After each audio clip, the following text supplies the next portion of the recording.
Hello everyone. आज के इस वीडियो में हम बात करेंगे बीए प्रोग्राम सेमेस्टर फर्स्ट के लिए एंशिएंट सोसाइटी सब्जेक्ट को।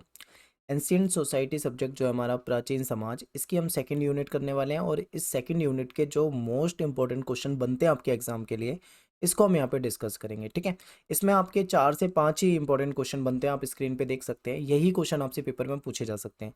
तो इन सभी क्वेश्चन को बिल्कुल अच्छे तरीके से डिस्कस करूंगा मैं यहाँ पे।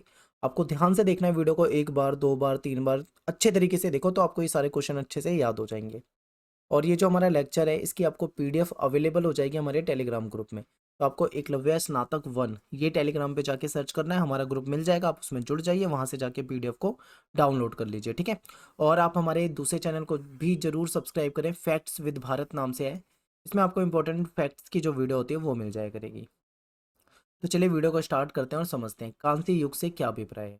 देखिए, थोड़ा सा बैकग्राउंड में चलते हैं, पहले समझते हैं कि क्या होता था जब मनुष्य आदिम अवस्था में था। ठीक है, जब आदिम अवस्था में था, उसको ज़्यादा टेक्नोलॉजी का ज्ञान नहीं था। उस समय वो कौन से हथियार बनाता था? पत्थरों के हथियार बनाता था। ठीक है, पत्थरों से या फिर हड्डियों के टुकड़ों से, या कई बार लकड़ी जो होती थी उसको नुकीला करके भाले की तरह बना लिया जाता था। तो इस तरीके से हथियार बनाता था। फिर क्या होता है, समय के साथ साथ व्यक्ति को, मनुष्य को टेक्नोलॉजी का ज्ञान होता है। ठीक है, जब टेक्नोलॉजी का ज्ञान होता है तो वो किस चीज़ के उपकरण बनाता है? धातुओं के। तो कांस्य युग जो है वो धातुओं का ही युग है। आप ये कह सकते हो कि कांस्य जो होता है, कांसा जो होता है, इसको कांसा भी कहते हैं, ये दो धातुओं से मिलकर बनता है। एक तो इसमें होता है तांबा। ठीक है, तांबा प्लस में इसमें टीन। तांबा और टीन को मिक्स करते हैं तो कांसा बनता है, जिसको हम अंग्रेजी में ब्रॉन्ज भी कहते हैं। तो ये आपको पता होना चाहिए सारी चीजें। ठीक है, तो ब्रॉन्ज एज भी कहते हैं इस काल को और कांस्य युग भी कहते हैं। इस काल में क्या हुआ था कि जो औजार या जो उपकरण बनाए जाते थे वो कांसे के बनाए जाते थे, यानी ब्रॉन्ज धातु के बनाए जाते थे। ठीक है, तो ये इस काल के बारे में है। तो थोड़ा सा विस्तार से समझिए। कांस्य युग वह काल था जिसमें औजारों और उपकरणों के निर्माण के लिए प्रमुख रूप से कांस्य धातु का, यानी कि ब्रॉन्ज का इस्तेमाल किया जाता था। ठीक है, अब थोड़ा सा और अच्छे से समझिए जो मैंने आपको बताया स्टार्टिंग में। पहले क्या था, मनुष्य आदिम अवस्था में था, जिसको पाषाण युग के रूप में हम देखेंगे। वहां पे वो पत्थरों के औजार बनाता था। लेकिन जब उसको टेक्नोलॉजी का ज्ञान हो जाता है, जब उसको धातुओं के बारे में पता लग जाता है, तो कांसे के औजार बनने लग जाते हैं। ठीक है, उसके बाद जब कांसे के औजार बनते हैं, काफी लंबे समय तक चलते रहते हैं। इसमें मूर्तियां बनाई जाती हैं, हथियार बनाए जाते हैं, चाकू, कुल्हाड़ी या फिर अन्य जो भी उनके उपकरण होते हैं वो बनाए जाते हैं। फिर उसके बाद आता है लौह युग, जब लोहे के औजार बनाए जाते हैं। ठीक है, तो अब यहाँ पे आपको एक चीज समझनी है। कांस्य युग जो है ये पाषाण युग और लौह युग के बीच का काल है। ठीक है, इनके बीच का समय है, इतना आपको पता होना चाहिए।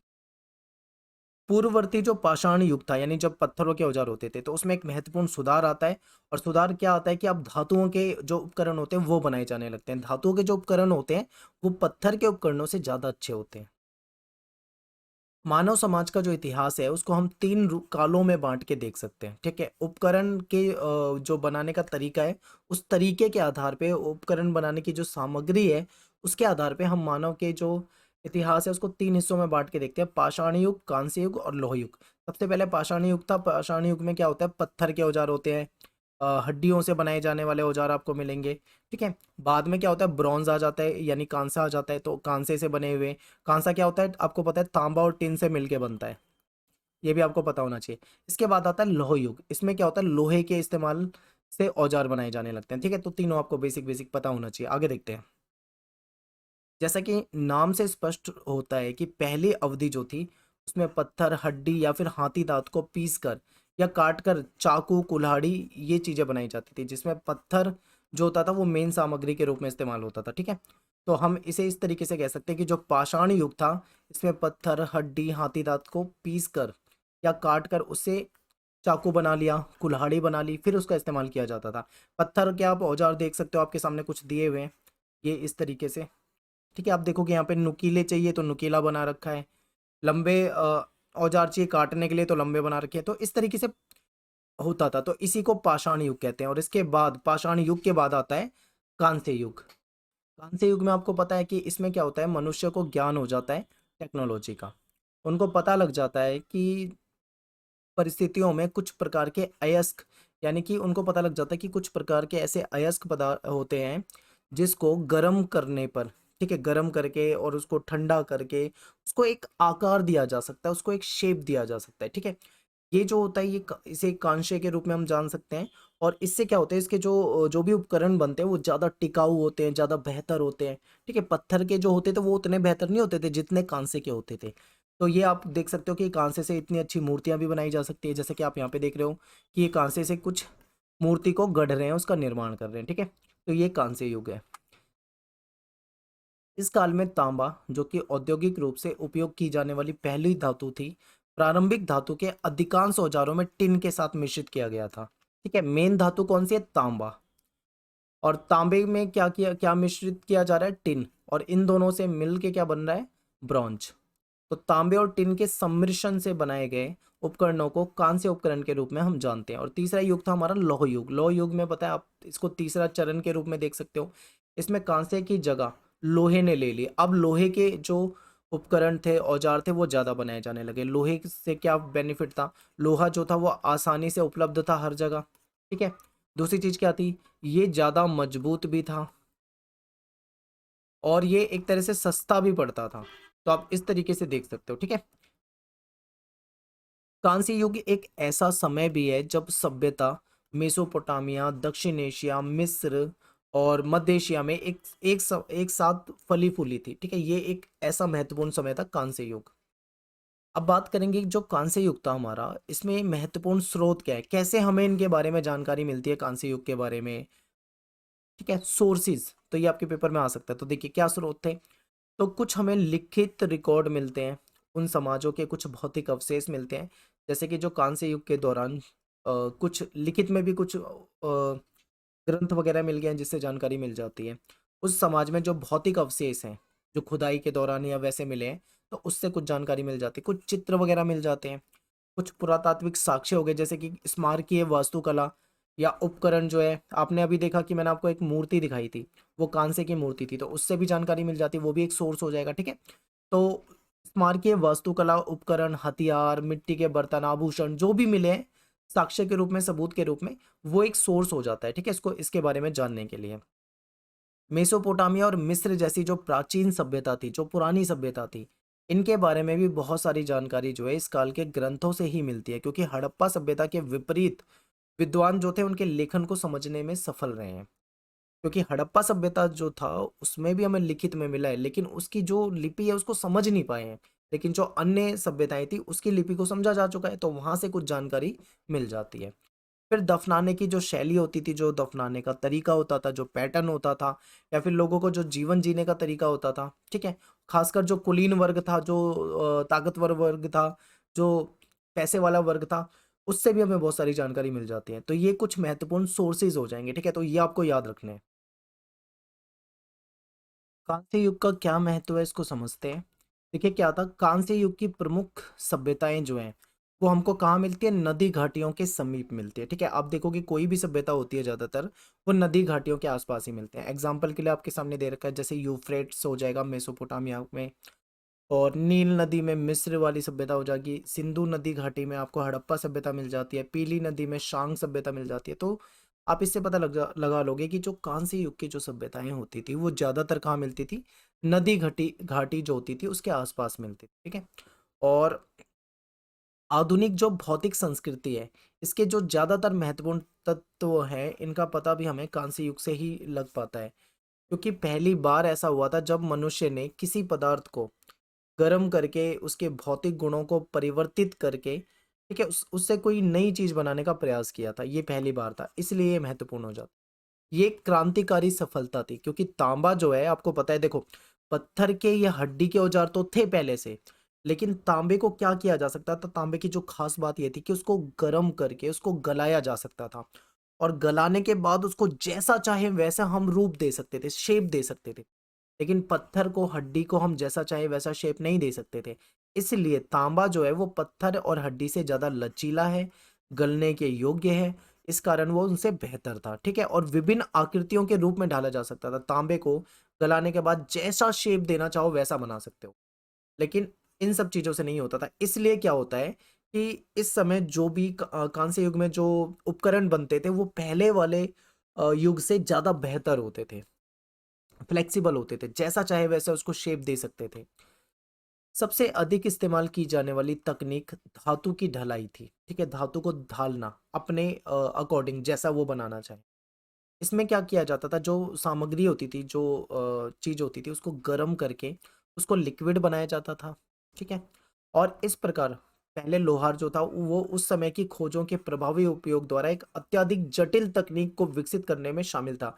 यानी कि पहले क्या करते थे, उस तांबे को गर्म करते थे, उसको लिक्विड बनाते थे, फिर उसको शेप देते थे, ठीक है? दुनिया के कई हिस्सों में तांबा और टीन दोनों आसानी से उपलब्ध नहीं थे, ये ध्यान रखिए। लौह युग में आपको लोहा जो मिलता है वो तांबे के मुकाबले ज्यादा आसानी से उपलब्ध हो जाता है, ठीक है? ये याद रखना है। तांबा और टीन जो था वो पूरी दुनिया में आसानी से उपलब्ध नहीं था, कुछ कुछ जगहों पे था। तो कांस्य युग के समुदायों को आंतरिक और बाहरी दोनों तरह के व्यापार में लिप्त होना पड़ा, ठीक है? कांस्य युग के जो समुदाय थे, जो इस समय के लोग थे, उनको देश के अंदर आंतरिक रूप से और बाहरी रूप से हर तरह के व्यापार में इनको जुड़ना पड़ा। जो चाइल्ड हैं जिनके बारे में हमने यूनिट 1 में भी पढ़ा था, चाइल्ड क्या कहते हैं कि नवपाषाण और कांस्य युग के बीच प्रमुख अंतरों में से एक है कि ये बताते हैं कि पूरे यूरोप और प्राचीन पूर्व में देखी गई एक रूपता, यानी कि पूरा यूरोप जो था, पूरा प्राचीन जो पूर्व था, वहां पे एक जैसी ही चीजें मिली है, ठीक है? एक जैसे ही मतलब उपकरण मिले हैं, औजार मिले हैं, इसलिए वो कहते हैं कि वहां पे एक रूपता है। इसको इन्होंने प्रसारवादी धारणा का समर्थन किया, ठीक है? उन्होंने कहा कि ये जो एक जो ये धातु कर्म था वो धीरे धीरे क्या हो गया था, प्रसार हो गया था उसका, एक जगह से दूसरी जगह फैल गया था, लोग उसको जान गए थे, उसको बनाने लगे थे, इसलिए इन्होंने इसको क्या नाम दिया, प्रसारवादी धारणा कहा गया है। और वे इसे धातु कर्म ज्ञान का प्रसार कहना पसंद करते हैं, जिससे कांस्य युग के आगमन में महत्वपूर्ण भूमिका निभाई है। कांस्य युगीन हथियार, बर्तन और आभूषण, यानी कि कांस्य युग जो था उसमें कैसे हथियार थे, कैसे बर्तन थे, कैसे आभूषण थे, थोड़ा इसके बारे में सब। देखिए, कांस्य युग जो है वो एक ऐसे समय की शुरुआत है जब लोगों ने पहली बार, ठीक है, उपकरण या हथियार बनाने के लिए धातु का उपयोग शुरू किया था। कांस्य युग कौन सा समय है? एक ऐसा समय है जब पहली बार धातु का इस्तेमाल शुरू किया गया था। इससे पहले क्या होता था? पहले पत्थरों के हथियार होते थे, पत्थरों के उपकरण होते थे। तो पत्थर के स्थान पर कांस्य का उपयोग करने का एक प्रमुख लाभ जो था वह था कास्टिंग नामक तकनीक, ठीक है? इसमें क्या होता है, कास्टिंग नामक तकनीक का मतलब ये होता है कि इसमें धातु को पहले गर्म किया जाता है, फिर ठंडा किया जाता है, ठीक है? उसको गर्म करके उसको लिक्विड में बना दिया जाता है, यानी उसको तरल बना दिया जाता है। फिर उसको एक सांचे में ढाल दिया जाता है, यानी उसकी कास्टिंग की जाती है। कास्टिंग का मतलब है शेप देना, जैसा चाहे वैसा हम उसको कास्ट कर सकते हैं, ठीक है? एक एग्जांपल मैं आपको देता हूँ, जैसे कि आपने ईंटें बनते हुए देखी होगी। ईंटें जो बनती है उसमें क्या होता है, एक सांचा होता है उनके पहले पहले से उनके पास। उस सांचे में वो क्या करते हैं, गीली मिट्टी को डाल के उसको साफ कर देते हैं बिल्कुल, और बाद में उसे निकाल देते हैं, वो ईंट का शेप हो जाता है। उसी उसको भी कास्टिंग कहा जाता है, ठीक है? कास्टिंग का मतलब यही होता है। तो इसमें क्या होता था कि जो तांबा वगैरह होता था या टिन वगैरह होता था, उसको मिक्स करा जाता था, गर्म किया जाता था, लिक्विड बनाया जाता था, उसके बाद उसको ढाल दिया जाता था, और उससे जटिल से जटिल आकृति को भी बनाने की क्षमता होती थी उसमें, यानी जैसा चाहे वैसी आकृति बना सकते हैं। पत्थर से और उन हड्डियों से नहीं बनती वैसी आकृति, लेकिन धातु से बनाई जा सकती थी, ठीक है? दो या दो से अधिक धातुओं को मिलाने या मिलाने की प्रक्रिया जो थी, ये इसकी एक सफलता थी, क्योंकि इससे हमें ये पता लगता है कि इस समय में जो धातु कर्म कौशल था, यानी कि जो स्किल थी लोगों के अंदर धातुओं से चीजों को बनाने की, वो बहुत ज्यादा उन्नत हो गई थी। उन्नत का मतलब है बहुत ज्यादा बेहतर हो चुकी थी, ठीक है? स्किल बढ़ गई थी लोगों में। जब दो धातुओं को मिलाकर एक नया उत्पादन तैयार किया जाता था, ठीक है, उसके लिए जोड़ा जाता था, तो आप समझ सकते हैं कि उस समय में स्किल जो है वो कहीं ना कहीं डेवलप हो चुकी है। तभी तो वो पत्थरों से सीधा धातुओं पे आ चुके हैं और बेहतर उपकरण बना रहे हैं, बेहतर हथियार बना रहे हैं, बेहतर चीजें बना रहे हैं, ठीक है? तो ये आसानी से समझिए, आगे चलते हैं। कांस्य युग के लोगों के पास अपने उपयोग के लिए कई प्रकार के उपकरण होते थे, हथियार, बर्तन, आभूषण होते थे। एक धातु के रूप में कांस्य जो है वो कठोर और लचीला था, हार्ड भी था और लचीला भी उसको बनाया जा सकता था, ठीक है? और इसलिए कई प्रकार के उपकरण और तेज काटने वाले जो किनारे हैं, इसके साथ इसको मजबूत उपकरण के रूप में आप इसे देख सकते हो, उसको प्रदान करता था। औजारों के जो सबसे आम और महत्वपूर्ण जो यूज़ होते थे, ठीक है? वो क्या होते थे, नॉर्मली घरों वगैरह में किए जाते थे। तो इसमें एक सेल्ट, ये मतलब औजारों का ही एक प्रकार है जिसको सेल्ट कहा जाता है। सेल्ट के अंदर कुल्हाड़ी वगैरह आ जाती हैं, एडेज़ आ जाते हैं, छेनी वगैरह जो होती हैं, ये सब सेल्ट के अंदर आ जाता है, ठीक है? और इसके बाद है कि इस समय के दौरान खंजर, तलवारें ज़्यादातर चाकू के रूप में काम करती थी, ठीक है? खंजर हो गए, तलवार हो गई, ये चाकू के रूप में काम करा करती थी। क्योंकि आपको पता है धातु जो है वो दुर्लभ और स्थानीय रूप से उपलब्ध नहीं थी, आसानी से उपलब्ध नहीं होती थी। इसलिए हथियारों को हड्डी, चकमक पत्थर जो होते थे या सींग से बांधकर, ठीक है, दिमाग लगाकर अच्छे तरीके से सोच समझकर उसका इस्तेमाल किया जाता था, उसका उपयोग किया जाता था। कांस्य युग के दौरान लोग जो थे वो धातु से बने आभूषण भी पहनते थे, ठीक है? अब आप ये मत सोचना कि धातु से केवल औजार ही बनाए जा रहे हैं, चाकू तलवारें नहीं, बल्कि जो आभूषण होते हैं, जो गहने होते हैं, वो भी धातुओं से बनाए जाते थे, ठीक है? लोग उसको पहनते थे। इसमें पिन हो गई, अंगूठियां हो गई, लटकन हो गई, हार हो गए, नेकलेस वगैरह जो होते हैं, ये सब चीजें, ठीक है? धातु का उपयोग जो है वो व्यंजन, कप, कढ़ाई बनाने के लिए भी किया जाता था। थालियाँ वगैरह बना देना, कप बना लेना उससे, ठीक है? कढ़ाई बना लेना, ये सारी चीज़ों में भी इसका इस्तेमाल होने लगा था। पत्थर, हड्डी या लकड़ी जैसे जो उपकरण बनाने के लिए पहले इस्तेमाल की जाने वाली सामग्रियों पर कांस्य ने महत्वपूर्ण लाभ प्रदान किया, क्योंकि पहले की जो कांस्य युग से पहले के जो हथियार या औजार थे, जो भी उपकरण थे, उससे बहुत ज़्यादा बेहतर हो गए थे ये। सामग्रियाँ जो थी अब बेहतर हो चुकी थी, क्योंकि धातु के उपयोग से कैसा भी आकार देके चीज़ों को बनाया जा सकता था। शिल्प गतिविधियाँ जो होती है उसमें धातु के औजारों पर निर्भर होती थी, क्योंकि आपको पता है शिल्प के जो भी कार्य होते हैं, ठीक है, चाहे वो औजार बनाना हुआ, गहने बनाना हुआ, वो सभी के सभी क्या है, कहीं ना कहीं आपको औजारों पे ही निर्भर दिखेंगे, क्योंकि औजारों का इस्तेमाल होता है।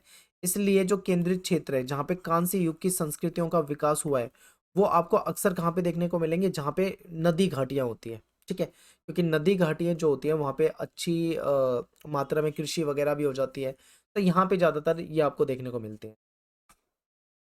आगे देखिए, तकनीकी कौशल के विकास और उत्पादन के केंद्रों के रूप में शहर जो थे वो विकसित हुए।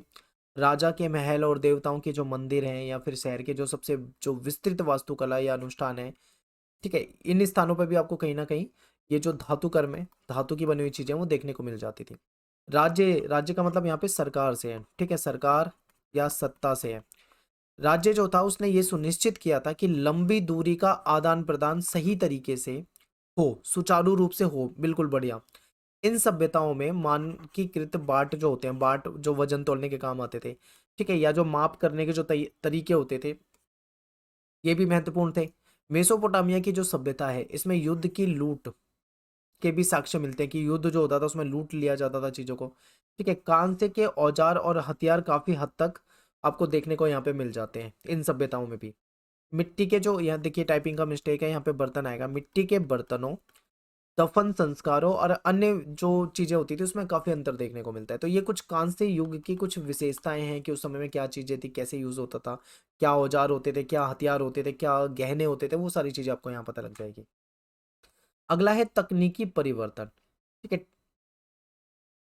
क्रांति युग के दौरान धातु कर्म क्षेत्र में देखे गए आविष्कार और विकास के समकालीन समाजों पर लंबे प्रभाव पड़े, क्योंकि उस समय में धातु कर्म में क्या हो रहे थे, लोग एक्सपर्ट होने लगे थे, धीरे धीरे लोगों को स्किल आने लगी थी, बेहतर से बेहतर चीजों का निर्माण होने लगा था, उपकरण हो गए या हथियार हो गए, बेहतर बनने लगे थे, ठीक है? तकनीकी रूप से नए कौशल आवश्यक हो गए, नई स्किल की जरूरत पड़ गई थी, और इन कौशलों का ज्ञान जो था वो एक क्षेत्र से दूसरे क्षेत्र में स्थानांतरित होता हो जाता है, ठीक है? एक जगह के लोग अगर कोई स्किल जान जाते हैं तो वो धीरे धीरे दूसरी जगह पे भी लोगों में फैल जाती है। शेरिन रत्नागर जो है ये क्या कहते हैं, ये कहते हैं कि प्रौद्योगिकी को एक घटक के रूप में ये देखते हैं, जो एक समूह और आसपास का जो वातावरण है उसको आश्रय, कपड़े, भोजन, लोगों के समान जो परिवहन हो गया, ठीक है, या उनकी जो जरूरतें हो गई उसके बीच में आदान प्रदान लाता है। यानी कि ये टेक्नोलॉजी को क्या मानते हैं, टेक्नोलॉजी को, प्रौद्योगिकी को इंग्लिश में टेक्नोलॉजी बोलते हैं, ठीक है? ये टेक्नोलॉजी को एक घटक मानते हैं। ये कहते हैं कि टेक्नोलॉजी जो होती है वो आसपास का जो वातावरण होता है उसमें आश्रय, कपड़े, भोजन और सजावटी जो सौंदर्य की जो जरूरतें होती है उसके बीच में कहीं ना कहीं आदान प्रदान को लेकर आता है। कांस्य युग के दौरान क्या होता है कि धातु की जो वस्तुएं थी इसका उपयोग और इसका उत्पादन निश्चित रूप से पूर्ववर्ती पत्थर की वस्तुओं की तुलना में बेहतर और अधिक प्रभावी निकला। ये आप सभी जानते हैं, क्योंकि जो पहले की, पूर्ववर्ती का मतलब है पहले का, यानी कि कांस्य युग में जो जो भी चीजें बन रही थी वो उसके पहले के युग में, यानी जो पहला पाषाण युग था, पाषाण काल कह लो आप उसे, उसमें जो पत्थर की चीजें बनती थी उससे तो कहीं लाख गुना बेटर था, ये क्लियर है। यानी कि यहाँ पे आपको समझ में आ रहा है कि कांस्य युग के दौरान जो धातु की जो भी वस्तुएं बनती थी, जो उत्पादन होता था, वो पहले की तुलना में ज्यादा अच्छा होता था, बेहतर होता था। इसके बाद एक कांस्य धातु कर्म का प्रभाव, कि कांस्य धातु कर्म का क्या प्रभाव हुआ। तो कांस्य युग के दौरान धातु कर्म क्षेत्र में जो आविष्कार और जो विकास देखा गया, उसके उसका जो समाज था उसमें लंबे समय तक उसका प्रभाव पड़ा।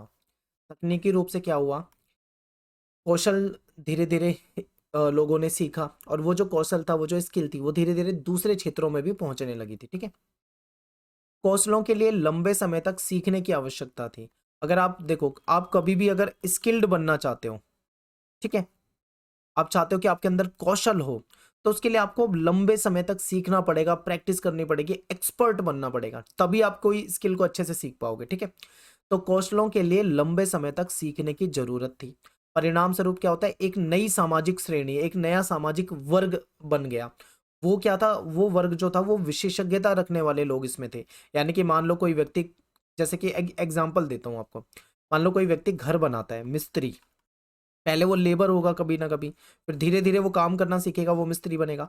और जब वो 10 साल, 20 साल, 30 साल, 40 साल तक जब वो घर बनाएगा, तो जो उसने शुरू के समय और लास्ट के समय में आप देखोगे कि कितना ज्यादा परिवर्तन हो जाएगा। अब क्या हो जाएगा, वो एक्सपर्ट हो जाएगा, क्योंकि उसको 40 साल का उसका एक्सपीरियंस जुड़ चुका है। ठीक है, यही बात यहाँ पे थी कि कौशल जो होता है वो लंबे समय में आता है।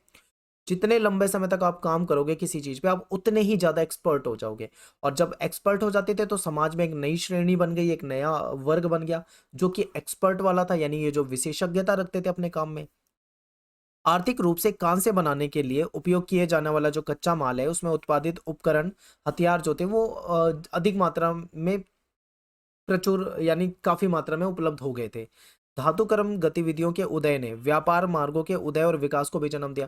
अब देखिए, जब धातु कर्म का, यानी ये जो धातु से बनने वाली चीजों का निर्माण होने लगा है, तो उससे कहीं ना कहीं व्यापार भी बढ़ेगा, एक देश से दूसरे देश में भी वो चीजें पहुंचेगी। क्या होता है कि जैसे कि तांबा हो गया, ठीक है, टिन हो गया, ये पूरी दुनिया में उपलब्ध नहीं था, ये कुछ जगहों पे ही उपलब्ध था। तो जिस जगह पे ये चीजें बन रही है, तो वो वहां से दूसरे देशों में जहां पे उसकी डिमांड ज्यादा होगी, वहां पे भी बेची जाएगी, क्योंकि वहां से ज्यादा लाभ मिलेगा।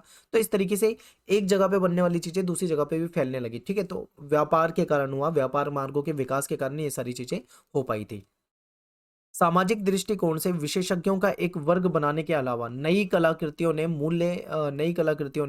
मूल्य के नए पैमाने और समाज के भीतर विभाजन को प्रदर्शित करने के अनूठे तरीके पेश किए। यहाँ पे ये मतलब है कि समाज में, अगर हम समाज के दृष्टिकोण से देखें, तो एक्सपर्ट तो बन गए थे, मतलब एक एक्सपर्ट वाला वर्ग जरूर बन गया था। कहीं ना कहीं यहाँ पे एक और नई चीज आती है कि जो नई कलाकृतियां हैं, जो नई नई चीजें बनाई जा रही है, उससे समाज में एक विभाजन भी हो रहा था। ठीक है, आगे देखते हैं। सामाजिक रूप से विशिष्ट और आर्थिक रूप से विशेषाधिकार प्राप्त वर्ग ने कांस्य और अन्य धातु जैसे सोने हो गए, चांदी हो गई, की जो कलाकृति थी उसको जमा किया। अब ऐसे में क्या होता है, जब कोई नई चीज आती है या कोई बेहतर चीज आती है, तो ऐसे में जो वो लोग होते हैं जिनको विशेष अधिकार प्राप्त हो, या जो कुलीन वर्ग हो, या जो ताकतवर वर्ग हो, या जो पैसे वाला वर्ग हो, वो हमेशा क्या चाहता है कि बेहतर चीजों को अपने पास रखना चाहता है। तो ऐसे में लोगों ने क्या करा, कांसे की बनी हुई चीजें या जो सोने और चांदी की जो बनी हुई चीजें थी उसको जमा करना अपने पास शुरू कर दिया। इस प्रकार इनका उपयोग सामाजिक स्थिति और शक्ति और समानता के रूप में भी देखा जाने लगा। समाज में आप देखते हो कि जो अमीर वर्ग होते हैं, दूसरी तरफ जो गरीब वर्ग होते हैं, तो आपको इनमें अंतर देखने को मिलेगा। अमीर के पास जो चीजें होंगी वो लग्जरी होंगी, बेहतर होंगी, महंगी होगी। ठीक है, इससे कहीं ना कहीं समाज में एक वर्ग का पता लग जाता है। जब देखोगे कि आज के समय में भी आप देखोगे, जिसके पास सोना बहुत महंगी धातु है, सोने के जिसके पास ज्यादा गहने हैं, वो क्या होता है, वो अमीर होता है, क्योंकि गरीब के पास तो होंगे नहीं। तो ऐसे ही यहाँ पे क्या हुआ, समाज में एक सामाजिक स्थिति बनी, जिसमें आपको असमानता भी देखने को मिलेगी कि जो अमीर थे उनके पास ज्यादा ये धातुएं वगैरह ये चीजें होने लगी, जो गरीब थे उनके पास नहीं थी। तो असमानता की खाई भी यहाँ पे आपको देखने को मिलेगी। तांबे को तरल रूप से आकार दिया जा सकता था। आपको स्टार्टिंग में बताया था कि तांबे को गर्म करके उसको लिक्विड बनाया जा सकता था, और लिक्विड के रूप में उसको आकार दे सकते थे। ठीक है, जैसा चाहे उसको वैसा दे सकते थे। तो ये तकनीकी नवाचार है, यानी एक आप कह सकते हो टेक्नोलॉजी का विकास था, जिसमें मिट्टी के सांचों का उपयोग करके बड़े पैमाने पर उपकरण या फिर हथियार जो थे उसको बनाना पॉसिबल हो चुका था। शहरों या फिर जो आसपास के कस्बे थे वहाँ पे शिल्प कार्यशाला बनाई जाने लगी, जहाँ पे शिल्प कार्य होते थे, जहाँ धातुओं की चीज़ों का निर्माण होता था। धातु प्रौद्योगिकी के विकास, माल के लंबी दूरी में आदान प्रदान और उत्पादन और परिवहन के लिए जिम्मेदार राज्य जो था, उसने पूरा एक सिस्टम बना दिया था। ठीक है, धातु प्रौद्योगिकी का विकास कैसे होगा, उसको कैसे लंबी दूरी का जो क्षेत्र है वहां पे आदान प्रदान किया जा सके, कैसे उसका उत्पादन हो, मैन्युफैक्चरिंग हो, उसका विकास हो, उसको बेचा जा सके। ठीक है, परिवहन कैसे उसका होगा, उसकी पूरी राज्य जो होता था, राज्य का मतलब यहाँ पे सरकार और सत्ता से है, उसने पूरी एक व्यवस्था बना दी थी। राज्य संरचनाओं के पतन के साथ कांस्य युग के दौरान हासिल की गई तकनीकी प्रगति में भी धीरे धीरे गिरावट आने लगी। अब यहाँ पे क्या होता है कि जो राज्य संरचना थी, जो सत्ता थी, कहीं ना कहीं उसका पतन धीरे धीरे होने लगा। जब ये पतन होने लगा तो कांस्य युग के दौरान जो हासिल की गई जो तकनीकी प्रगति थी वो भी धीरे धीरे गिरने लग गई थी।